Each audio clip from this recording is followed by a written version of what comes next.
Hello and welcome to Crisis What Crisis, a new podcast designed to be a useful field guide as we all try to navigate and come to terms with a dramatically changed world.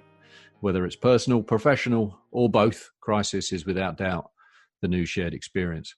I'm Andy Coulson, a former newspaper editor, Downing Street Director of Communications and one-time inmate of HMP Belmarsh. For the last 4 years, I've been putting all my experience, the good and the bad, to use as a strategic advisor to business leaders. And I can tell you that the bad has been just as useful as the good. And that got me thinking that there are plenty of great podcasts out there where you can hear stories of success. There are far fewer where you can benefit from the experience of those whose lives have properly unraveled. So in Crisis What Crisis, I'll be talking to the embattled, shamed, courageous, ruined, damaged, resilient, unlucky and lucky survivors of crisis. Some names will be familiar, some less so, but all our guests will talk about their crises honestly, often with humour, but always in the hope that what they have to share might be useful to anyone facing down their own demons and challenges.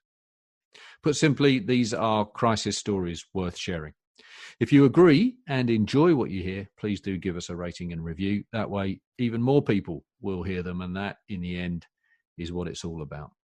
Crisis What Crisis is generously supported by Mindstream, a brilliant company who harness the power of music for personal well-being, whether it be music for meditation, to help focus, sleep, stress relief, yoga and fitness, rejuvenation, even grief and loss. Mindstream is there to improve human performance. I've tried it, it works, and I'd recommend having a listen to the Mindstream catalogue yourself. Just search Mindstream, that's mind with a Y, on Spotify. Thanks again for joining me. I'm absolutely delighted to say that my guest today is Ruby Wax.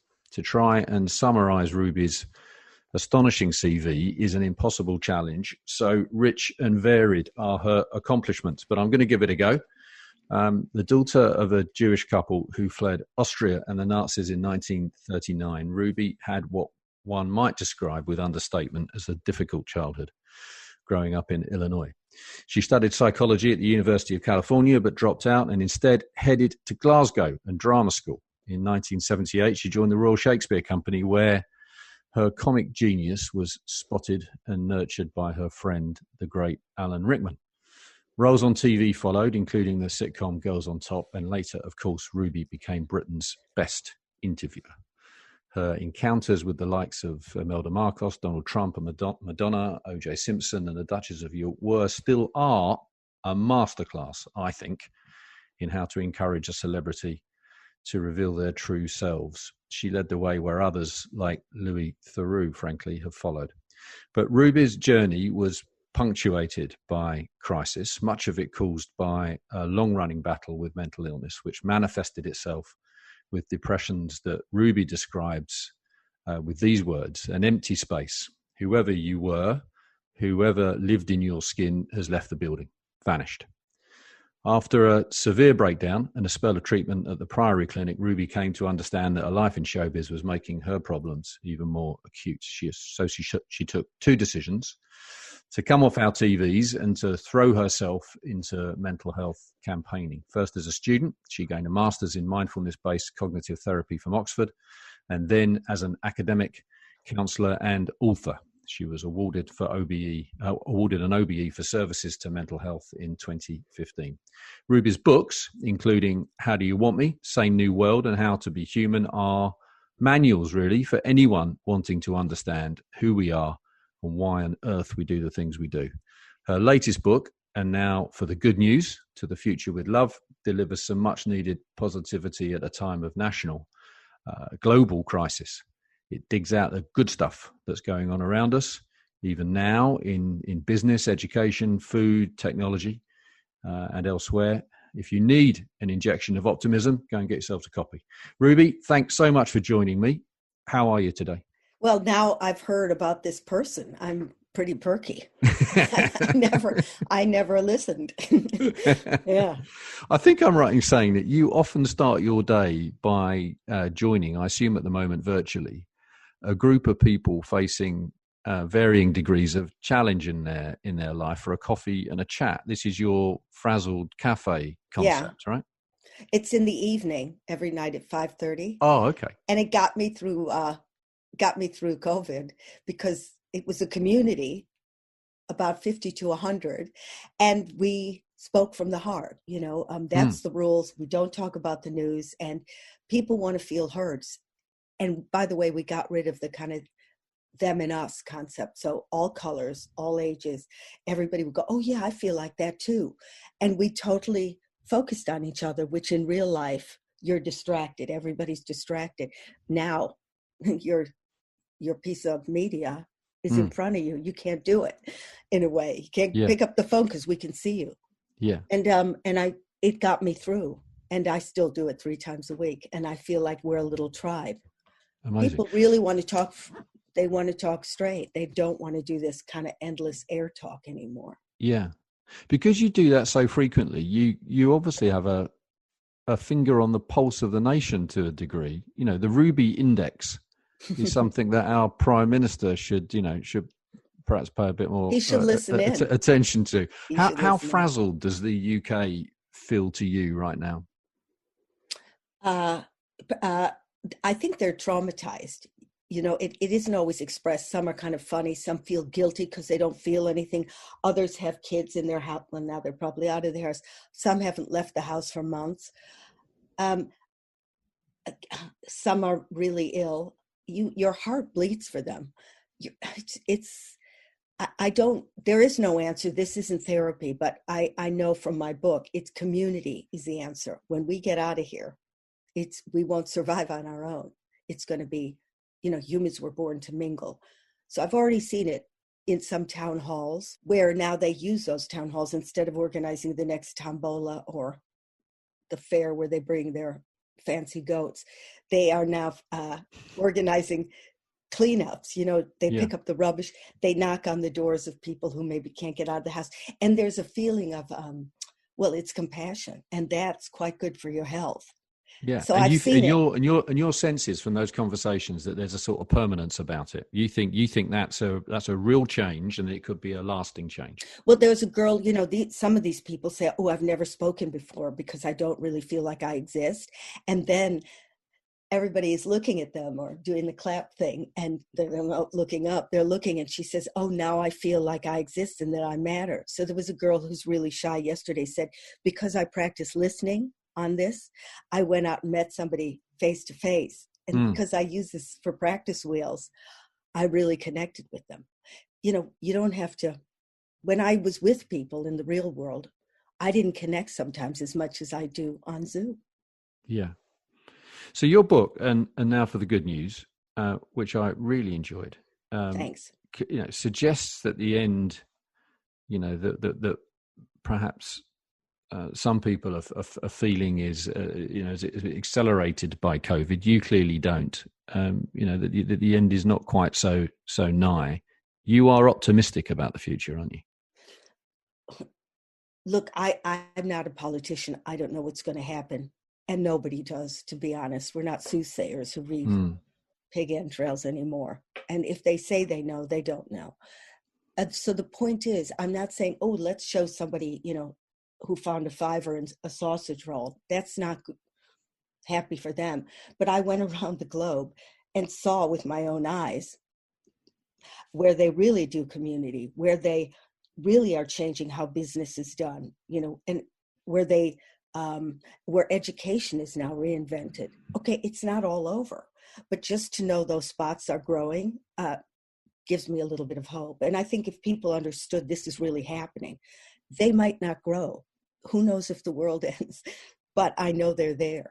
And so we can take some of those techniques of what they're doing and apply it in our daily lives. I mean, you can't move to Unilever is doing incredible things. Ben & Jerry's is working with refugees. Dove is working with women who have body dysmorphia. They're really trying some of these companies. Yeah, and you clearly friendly. You clearly have more faith in business than you do in our politicians. I mean, your book. Yeah, I mean, your view is that we won't find any of the answers from our politicians. We might do. I mean, again, I'm not a soothsayer. How do I know what's going to happen? Yeah. But at this moment in time, if one of us changes slightly and then we do form, I'm sorry to go on about these communities where we care about each other. Yeah. And I mean, look, when we were all banging our pots and pans on Thursday nights, that's community. You know what the feeling is? You got everybody's back. It's not going to happen maybe every Thursday, and it already stopped. But if we form a kind of unit, that influences what happens in politics. I can't stress it enough. I really think it's from bottom up rather than top down. I think a lot of people, it's jobs worth. They just want to get in. I'm disheartened about it. And there's a reason. But what's interesting is business has now got more money than the government. Yeah. And if they switch their paradigm, it might become really interesting. They don't need to make deals with other countries except to sell. But and they don't have to win office every 4 years. Yeah. And they don't have to BS. And also business in some ways is getting more political as well, right? You mentioned Patagonia, who are an amazing business in your book. Amazing. And they're in, they've got some headlines this week because they've been stitching the words "vote the arseholes out" into their shorts, which is pretty punchy stuff, I love them. Well, I went to work with them, and they're in Ventura, California. Now you're going to roll your eyes and go, "Oh, they're the only ones." They're not the only ones. It's just they've been doing it for 40 years. Yeah. That the employees all choose an environmental cause, and that becomes their commitment. They work for the local population. They have schools for their kids between the buildings. So they say when they look down and they hear them laugh, they know what generation they're working for. Wow. It's 95% is recyclable. I have a jacket made out of plastic bottles. They give, I say 10% of their profit back. They really walk the talk, and they make sure that the supply chain is treated fairly. Everybody puts their profits together and shares the bonuses. Everything is good about this. And when you go there, this is the country I want to live in. Yeah. And I've seen other companies. There's some I was just talking about Anglian Waters. There's a place that won the award for the most deprived area. Wisbech. There was illiteracy. Girls got pregnant because there were no schools. It was desolate. I saw it. So they went in there, they built schools, they built community centers, they built homeless shelters. They went door to door. They trained some of those boys who didn't bother going to school because they needed the $1 a week making potato chips. And some of them are interns now. Now, if you see it with your own eyes, again, it should give you, it gives me hope. Ruby, do you mind if we go to the middle, if you like, of that summary I gave at the start?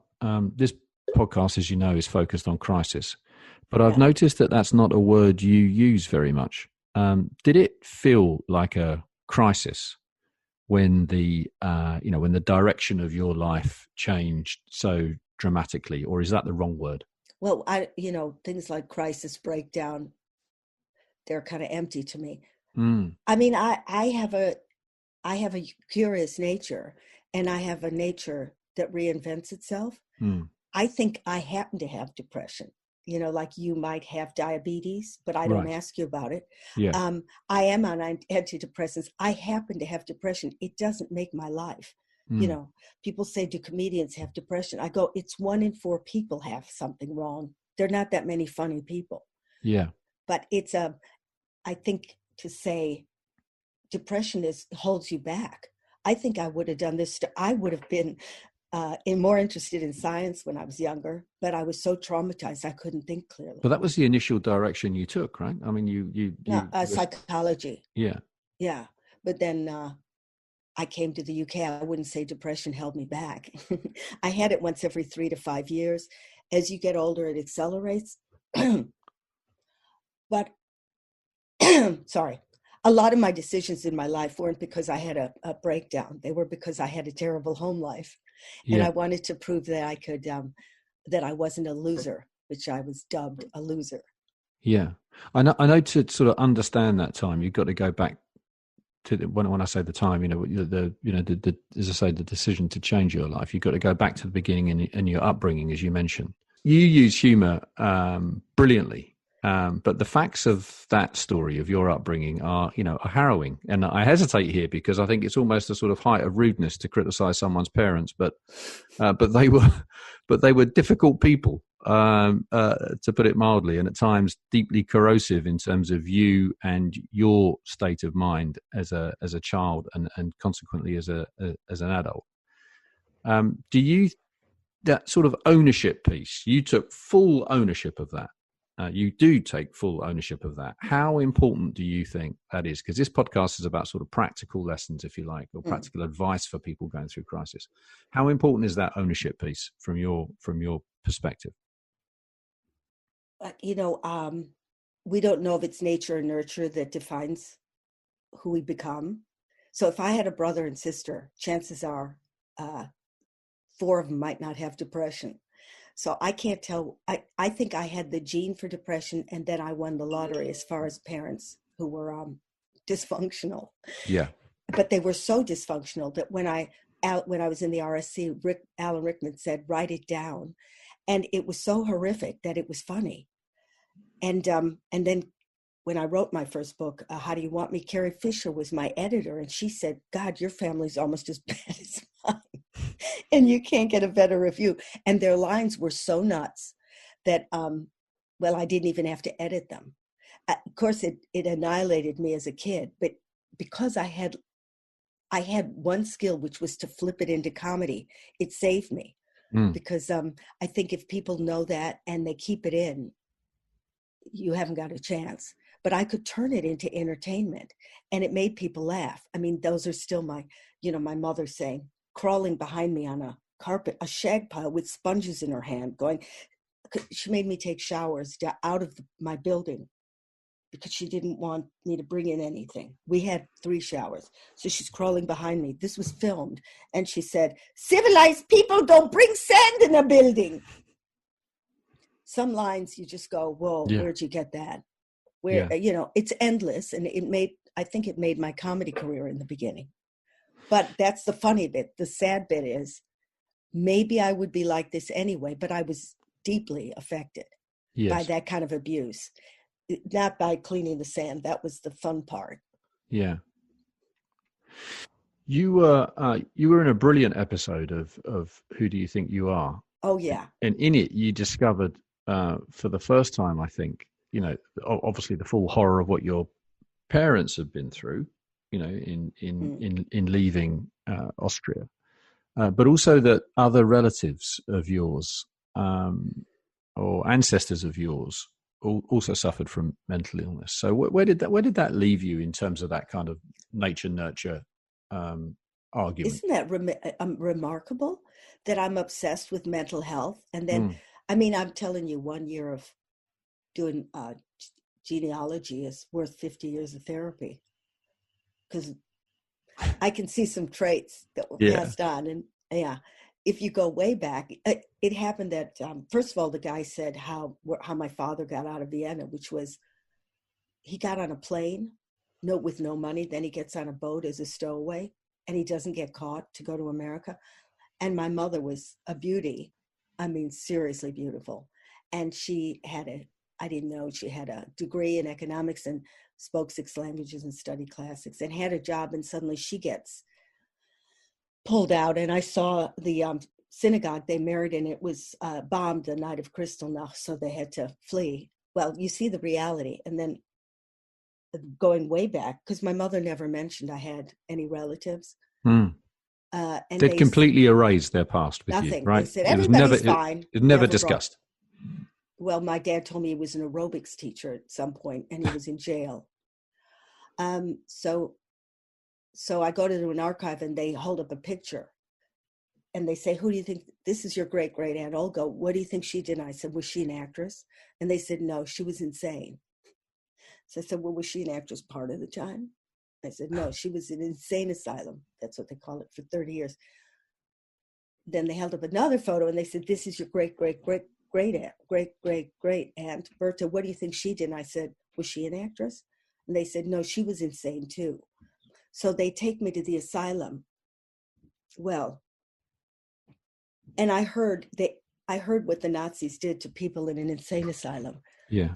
And then they took me to where Olga was buried, but there was no gravestone. But there were 2 gravestones next door. So I said, well, where's hers? They said, well, maybe your family was ashamed. Or nobody bought her one. So after it was aired, I did buy Olga a big tombstone. Amazing. And to say, I'm really proud of this woman. But I get it. I get why my father was so angry. He probably had mental illness. My mother, seriously, I didn't know that. I thought she was doing it to spite me, was really mentally ill. And you can only say, oh, well, I forgive you, because I have to forgive me. We were ill, and there's suicides on my dad's side. But there's also people that were just businessmen on his side. I couldn't find anyone who did business on my mom's side. We only went to the insane asylum. I mean, did you think that they themselves were in a sort of perpetual state of crisis? Yeah. And I don't think it was, I've met Holocaust people, and they've said there were some of us who thrived. And again, it's genetic. They aren't all in an institution. Some people, are resilient in a crisis. And other people, if they have this gene, they will flip. So clearly it was genes, but it's not always. Do you think the resilience bit is genetic potentially as well? I do. So it's not just the kind of, what might cause the problem, but your inability to get through the problem. Because, for all your parents' faults, they clearly also were resilient. Would you agree? They had chutzpah. And I understand where I get it. My dad had push, like the guy, they said, this is 1 in a million. Yeah. And I have this anger. He was a very successful businessman, right? Yeah. I thought he was successful. Yeah. I mean, he had nothing and, was kind of middle class in America. But he wouldn't take any crap. He was a businessman who was ruthless. I always think of that scene in The Godfather with the horse's head, that my father would have thought that's a greeting card. But so I understand where I get my anger. I went to Oxford and learned mindfulness in order to, because our brains there's neuroplasticity, and I still have the proclivity to jump, but I happen to have a technique. It doesn't work for everybody, that I can see when a thought is coming, and by observing the thought, I can not repress it, but deal with it. When you say jump, what I mean, attack. Yeah. Sometimes I have the impulse to attack the way I used to. Yeah. But, I sit in a closet and do mindfulness for 45 minutes every day for a reason. It gives you a 6-pack. Yeah. As far as your temperament sort of stays the same, but I do practice seeing thoughts more as something transitory. Yeah. They come, they go. If I want to attack you, it's because of nothing you've done, but something's triggered me. Yeah.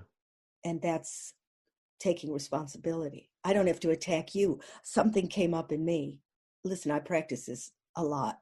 Yeah. It doesn't work 100%. I still might go for you, but I'll get calm faster than I used to before. So when you say go for you, how does that sort of manifest itself? Oh, road rage, rage, anger, nothing. I taste delicious. I didn't do it to friends, but I do to traffic wardens. I'd just rant like an animal at them. Right. And, it would feel so good until I got home. Yeah. And then I got backwash because the poison comes back in. And they probably thought she's insane. But while you're doing anger and rage, that's why I think the human race is kind of addicted to those really basic emotions. Is they taste delicious, like a cigarette or cocaine. It's an addiction. It's a kick. But we have to kind of realize where our tipping point is, because all of these things stir up that cortisol, which eventually breaks down your mental health and your physical health. So for the sake of me living a little longer and not having acid reflux, I thought practice mindfulness. I want to go for your throat if you piss me off. Yeah, because I'm really interested in talking to you about what you consider to be the right approach to these kind of problems from a treatment perspective. because I think you're also, I hope I'm right in when I say this, you have some concern about the kind of amateur status, if you like, of some therapists that are out that are in the marketplace, if I can put it that way. Everything's appropriate at a certain time in your life. So I had therapists for 30 years. They must have done a great job because I could get the story out and I wouldn't choke on it with fury. And they are very loving. That's the job, to contain you. At a certain point, you have to keep saying the story to get it clear, because a lot of it, you think, is this my imagination? It's so horrific. And my parents would say, you're making this up. We never did that, for a lot of people. So I love those therapists, more or less. Luckily, I didn't get one who got her degree the night before. But I have depression, and that I don't think that's an illness. You can't stop that with therapy. No. It's like you can't stop Alzheimer's or schizophrenia. You have it. So when I got depression 15 years ago, and it was a big one, I had no, there was no epiphany, because I was, as I said, when you have depression, you have no mind. That's why it's a waste of time. For me, this is just my opinion, to do therapy, because you're out of town. I mean, you can't decide whether to have a manicure or jump off a cliff. It's the same. So you have to wait for that to pass, like the devil leaves town. Yeah. But while I was there, and I was studying psychotherapy, but I had to drop out because I was too ill. I was researching what kind of therapies that were available that had really empirical evidence that they worked with a majority of people, and it was mindfulness and cognitive therapy. We weren't taught that when I studied psychotherapy, and I never heard of mindfulness. So I thought, okay, we'll try it. So Ed used to come to pick me up from the Priory. It's your husband. Yeah. And I put a coat on over my pajamas, and sort of everybody wished me, they'd say, you're so brave, which is great coming from my people. And he took me to a 4-week mindfulness course. I, of course, just sat there gormless, but I got the idea toward the 8th week. There is no miracle, but I got the idea. And the science became so interesting about what happens when you do practice with these muscles. So I decided I'd find out more. Again, look at that Rottweiler instinct, which works sometimes, and sometimes you bang into a wall and crash. So I found Mark Williams, who was a creator of mindfulness-based cognitive therapy. He was at Oxford. I think he took pity on me. He knew I was really ill. And I think he started to teach me individually about mindfulness. And then I said, this is so interesting about what happens in the brain, because I'm practical. I don't believe in angel cards. Sorry. And I said, I really have to learn this. But the biological, the neurological aspects, why does it work on some people? So he said, you have to get into Oxford and get your master's. Again, Rottweiler. I got in, and I said in my interview, listen, if you don't let me in, I'm going to study this anyway. And, people like a challenge. And then I studied it. And in order to study it, you have to walk the talk. So I did it. And it's very slowly. It's like it's exactly, you go to a gym, how many sit-ups do you need to, for that six-pack to start showing? Eventually it does, but some people but it ain't on the first day. So gradually, you start to understand the notion of observing thoughts. Slowly, and then the next day you're screwed again. Don't think I don't wake up in the morning and there's can you swear on this? By all means. Oh, there's a shit show going on. Just horror, voices saying you're a jerk, your book's not going to sell, you're a failure, horror. But because I sit through it, and if you listen, eventually you'll notice that the radio changes in a few seconds. Suddenly, that's all gone. If I had engaged in it, my whole day would be ruined. A bit of me says, these are old recordings. Your parents might have said you're a flop, whatever. These are not the case. They might be, but not 100%. And that's cognitive therapy. Yeah. Not the mind. Well, it's together. Cognitive therapy means you watch your habits of thinking, and then you yourself go, every time somebody doesn't email me back, it's because they hate me. And you write that down, and eventually your mind clog, groks. I love that word. It figures out. Remember that word? It figures out always my reactions are negative. And just by seeing that, you start to, you're aware, and awareness is everything. If you're not aware, you can go to a therapist for 100 years and just spew out your information. Nothing will happen. When you finally go, oh, that's me and it's okay, or that's me in this second, then you're free. So your decision. Did I make it clear? Yes, absolutely. Your decision to throw yourself into that, right? And this is not, this is not an easy thing to do, right? It's not like you're saying, I'm going to go and do a 2-week course. You are throwing yourself into a proper commitment into understanding a deeply complex subject matter. This is just, by the way, the academic part of what you've done. There's a whole mass of other stuff. On one hand, you can kind of look back at it now because you've made such a success of it. And I don't mean, it is a commercial success, but I mean a success for you. But that must have been, a big decision, because although you'd identified that showbiz was not a healthy place for you to be, the pull of that, even as you were, dealing with your problems, must still have been very strong. The idea of saying, I'm going to totally change my life. No, I didn't decide. Yeah, I was thrown out of it. I was. Is that how you see it, or is that absolutely what happened? Well, it was a mutual agreement. I started to hit depression while I was on TV, and that made it really difficult as to who exactly I was talking to.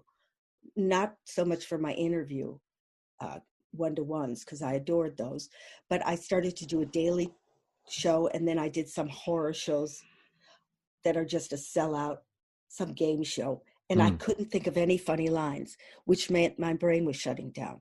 Somebody actually had to tell me funny lines over the speaker, and panic was in. And when I say, you imitate who you used to be. So it showed. I lost my mojo. And coincidentally, whatever, I was replaced. And that really tears your insides out, because your ego. But look what happened. It's like my dad escaped from Germany, and look what happened. Yeah. So I'm used to failure. I'm used to failure. Right. But it's just that, you're very self-deprecating about all this. It's an incredibly brave decision as well, right? Because, you could say they threw me out, but the truth is... I could have gone on Love Island. The truth is, Ruby, you could have gone on longer. And maybe something would have clicked, or something would have happened. I mean, by the way, your method of interviewing, has become, as I touched on in the intro, has become, now, a method that's been deployed by others very successfully. Not that they're not brilliant. You don't think that bothers me? Well, does it? Yeah, when you say it, I get an acid burn in my stomach. But again, it's my human reaction. I don't like losing. But I have to say, so what am I going to do about it? If I was still on TV now, right, I would have been on wherever you eat a cockroach on an island, and probably harmed myself in some way because I'm too smart. I would have caught myself going, look, you loser. Eventually, because as a woman, you're not allowed to age on TV. It's just not permitted, but I have a different technique, just keep moving forward. Yeah. If I was doing it now, it would be a tragedy. There would be such unhappiness. I wouldn't come out of an institution. You could visit me in there. But because maybe it's life, I know when there's a life raft. My dad knew how to get on a ship. I jumped on that neuroscience like a mother. And it was totally exciting, more exciting than television. Yeah. Well, look, all I can say is thank God you did make that decision. And I don't say that lightly, right? Because this is a podcast that we've talked to a number of people now who have, I think, kind of, confronted mental health issues in a way that not to overstate it, but I think you've played a huge part in changing that conversation and making that, something that people feel because of who you were, on TV, and because people recognized that you had that choice and you chose to do, amazing things. One of which, of course, is the book, which I'd like to talk about now. You in the book, it's an optimistic book, and it's a book about optimism, but you also, interestingly, totally immersed yourself in sort of crisis environments. So, you took yourself off to a refugee camp, in a Greek island, Samos, yeah. and you properly you spent a fair period of time there living with people who were experiencing visceral crisis. Tell me a bit more about that. Well, before we jump to that, do you mind me saying, because that's the end of the book, so it's sort of a journey. In the beginning, just to break the there's many chapters on business, on community, on tech, is that people roll their eyes when they say about education. Oh, our kids, 1 in 3. It's true. So I did visit schools. Believe me, Finland's pretty impressive. Yeah. But in the UK, and the point of the book is not to say, well, it's useless. There are places that are green shoots of hope. So there's some state schools that I visited in the UK, just before I get to why I went to Samos, where these kids are from really disturbed neighborhoods, and it's a state school. And the teachers teach them empathy. That's no easy feat. And they teach them what I just said before. There was a little kid, he was always bullied. So now when the kid starts to bully, he walks away because he imagines what it's like in the mind of the bully, how agitated he must be. So he learns kindness to himself and therefore kindness to other people. Then they learn how to self-regulate. It's mindfulness, really.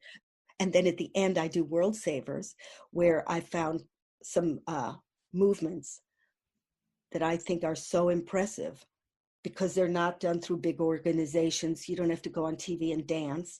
There's girls and some guys, they're all in their 20s, and they go literally to these islands. I happened to go with them to Samos, and I wanted to be around them because they glowed. They were pure goodness, and that's catching. So in their love, their hub, I started to be able to see these refugees as humans. I mean, not on TV, and hear their stories, right? And the stories are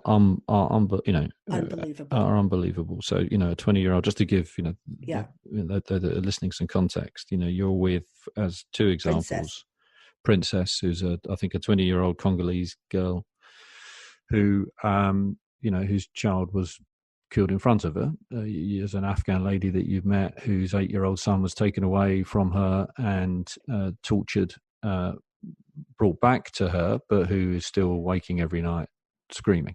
So, these are, as I say, visceral kind of stories of crisis. When you looked at those people, where did their resilience come from, do you think? Where is the resilience? Because that place is full of resilience, right? Where's all that coming from? Tell me, I don't know. We're whining here about, not about the pandemic, because I didn't write this during the pandemic. And they're living in garbage bags and no hot water and a disaster. I was sort of there to say, where are you getting your resilience? I mean, to me, that's the human race when it's the most impressive. They do work together. Those guys stick together. Not that saves them, but I don't know. There's no older people, by the way, so they're young. Yeah.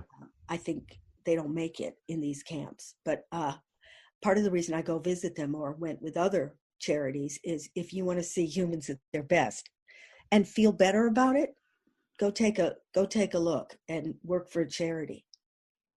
So there wasn't a kind of common characteristic that you can identify in a place like that. Your feeling is that, frankly, a lot of it is luck. Look, they made it there. How many died at sea? I met people, their families they didn't make it, and there were stories of escape. So I met the survivors. Yeah. Now I could get really upset, but they broke my heart, and they gave me faith in the human race. So I encourage people, they don't have to go to Samos, but go clean up somebody's neighborhood. I can't believe I'm saying this, because I was quite a aggressive person, but even if you don't think you care, that oxytocin, that bonding hormone does switch on, like it did the night we all banged the pots and pans. And I think that's the hope of the future, is if we contact those feelings, you're carrying it then. You're a carrier. Yeah. So crisis for the sort of younger generation, if you like, which is a big conversation at the moment. Obviously, I think a lot of people are recognizing that what's happened with the pandemic is going to impact the younger generation in different ways, not least economically. Yeah. You're a mum of three, your kids are adults now, but although we're talking more about, sort of mental health, do you feel like the fundamental direction is changing? You've talked before about the sort of loneliness epidemic. You really feel that's improving? The reason I wrote the book is because there's statistics in here of how many kids are involved, how many kids are really concerned about the environment, now that's why I wrote the book, to find out the exact figures. I may meet a kid tomorrow and they're a criminal.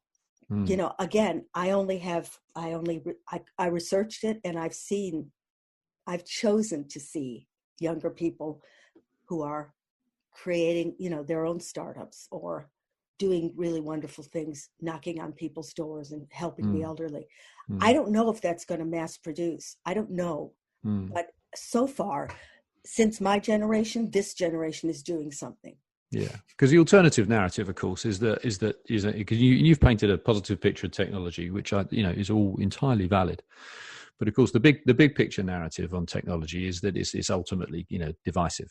That it's it's sending our kids into their screens, that they're that it's breaking down those kind of bonds that that you identify as being so important. But look at this. Look what we're doing. Technology is not pro community. It's ultimately kind of going to break down communities. I mean, you obviously no one knows long term, but your sense is that those green shoots are going to win in the end. As I say, I don't know who's going to win. But Bernays, Tim, who invented the World Wide Web, I even spoke to him. This was his idea. His idea was for us to connect. Then the marketers came in, the data hackers, and saw there's money in them trees. And so I talk about how Zuckerberg, he started off meaning well, with his Harvard classmates. They just wanted to see who's dating who. The guy who did Instagram just wanted to show where he was on holiday. The minute the buck or the pound comes in, they lose it. Now that's maybe the world we live in, and maybe that'll still flourish. Like in business, don't tell me what percentage are shysters, especially if you're well educated and know algorithms. So the same amount, there's just as many corrupt coders who work in order to get actually your soul. What do you want? And they'll flip it up on your screen, and they'll keep flipping it up. Those are subtle persuaders. So that's going to happen. What are we going to talk about? Oh my God, this is keep. But if you take your focus to where I found things, they're there. That's all I can say in the book. Take a look. There's some really interesting things coming. Yeah, I mean, your optimistic kind of an analysis, I think, is borne out. And it's borne out. This week you got, the new boss of BP, who's on the Today program, talking about utterly transforming that business. Yeah, I mean, there's a lot of people in his industry sort of standing back saying, "Oh, really? Good luck with that one, okay, but mate." let's cut that out. But it's a step. It's a big step. It's a big step from a very big company. So the world is, there are real signs that the world is moving that way. Look, you write in your book, and I think this is rather brilliant. It's not. I'm going to quote from the book. It's not our academic brilliance, talent, or success that defines a great human being. It's our ability to feel compassion. We need to remember how to reconnect to one another, remaking society towards human ends rather than towards the end of humans. I think that's rather brilliant. I mean, where did I write that? What page is that on? I can't tell you which page it was. I think it was towards the end. All right. I think it was towards the end. That in the end is all about this point of, connection. And how do we now, do you think, kind of, let me put it another way. What's your plan now for kind of pushing that narrative even harder? What else can be done? You talk about the green shoots in your book, but what else can be done? What would you love to see happen towards making that statement, more of a reality? Again, I'm only an individual, but I think if I surround myself with people I think who are walking the talk. It makes me more powerful. So I'm going to move to Findhorn next week for a month and work in their gardens. And you pick, first of all, I've never been in a vegetable garden, but the food you pick goes to a food bank. And then I'm going to work with a guy who does wild things, where he takes elderly people and shows them about nature. And don't think I haven't signed up to go to Lesbos. I want to be around this stuff. Yeah. And my next book is about finding meaning in a world without any. I wrote this book so that I could walk the talk. I wasn't going to ignore them and now try and get my own TV show. I wanted to, listen, if I had a skill, I'd go to Patagonia. Yeah. I mean, by the way, the book would be a brilliant TV show. If you'd been filmed, I mean, I don't, maybe you did, I don't know, but if you've been filmed in the, having the conversations that you've had for this book. Yeah. Because this has not been you've not been skimming the surface here. You've been immersing yourself in these worlds. Yeah. So you and the refugee camp talking in the way that you talk in the book would be incredibly powerful television. I'll tell you why I'm dubious, but it just might be me because I've been burnt a little by TV, is when there's a camera there, there's a feeling like, I don't want to mention names, but certain charities, when they film a celebrity talking to a person in distress, it looks like, look how well I'm doing. And I'm crying with them too. Yeah. But it's really important that you give money. I've been on those shows. Really important that you help these people. It's inauthentic. This is garbage. Yeah. I mean, we can see these people suffering on TV. You don't need me to take you there, but you can read about it and it'll kill you because there's no bullshit when you're writing. Yeah. Ruby, thank you so much for your time. I'm going to end, if I may, by asking you for your crisis cures, which we do with every guest on the podcast. So these are 3 things that help you, when through the dark days. The only rule is it can't be another human being. What are yours, please? I invented Frazzled. I talk to people who now become my people because they're the real deal. So I don't care if you're in a community or it's your street. Find community. It used the Quakers did it. The people sitting around the fire did it when we started. Find it, not just a wine tasting club, but where you genuinely talk to each other. Community, compassion. Find something that touches your heart. And that's not too hard. You can just open the door for somebody once or look at somebody and.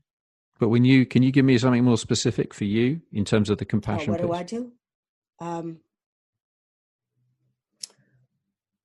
Not as extreme as going to Samos.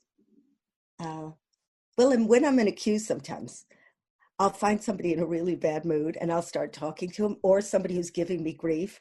It's just an experiment. I really don't care, but I'm trying to exercise those muscles. So I'll go, so what's going on with you? Or on the telephone when they're a real bitch.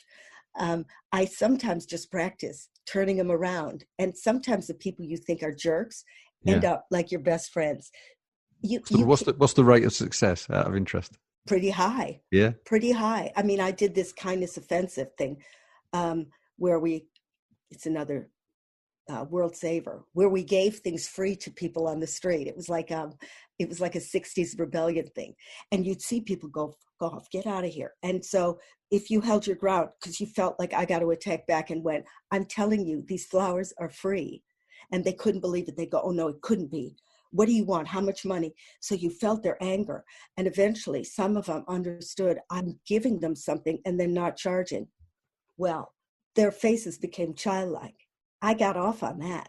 Yeah. If you let somebody in the queue or somebody doesn't have enough change, if you do these little acts, you feel better. So connection, compassion, what would be the third thing? What I do, So you mentioned earlier 45 minutes a day of mindfulness. But it's not for everybody. But you could do Tai Chi, it depends how you do it, yoga, but not to show off and tie your ankles over your head.